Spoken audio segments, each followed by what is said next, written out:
திருவண்ணாமலை அண்ணாமலையார் கோவில் பின்புறம் அமைந்துள்ள 14 கிலோமீட்டர் சுற்றளவு மலையை சிவலிங்கமாக பாவித்து மாதந்தோறும் பௌர்ணமி தினத்தில் லட்சக்கணக்கான பக்தர்கள் வலம் வந்து தரிசனம் செய்கின்றனர்.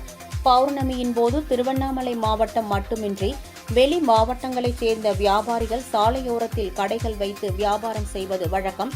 அதன்படி போலூரைச் சேர்ந்த சந்தோஷ் தனது தாய் அம்முவோடு சேர்ந்து கிரிவல பாதையில் உள்ள அடி அண்ணாமலை அருகே பேக் மற்றும் தோல்பை வியாபாரம் செய்து வருகிறார். இந்நிலையில் ஆவணி மாத பௌர்ணமியை முன்னிட்டு 2 லட்சம் ரூபாய் மதிப்பிலான பைகளை வாங்கி வந்து கடையில் அடுக்கி வைத்து தார்பாயை போட்டு மூடிவிட்டு மதிய உணவிற்காக வீட்டிற்கு சென்றுள்ளார். இதை பார்த்த மர்ம நபர்கள் தொழில் போட்டி காரணமாக கடைக்கு தீ வைத்துவிட்டு சென்றுள்ளனர். இதில் கடையிலிருந்த அனைத்து பொருட்களும் எரிந்து சாம்பலாயின. இதுகுறித்து போலீசார் வழக்கு பதிவு செய்து விசாரணை மேற்கொண்டு வருகின்றனர்.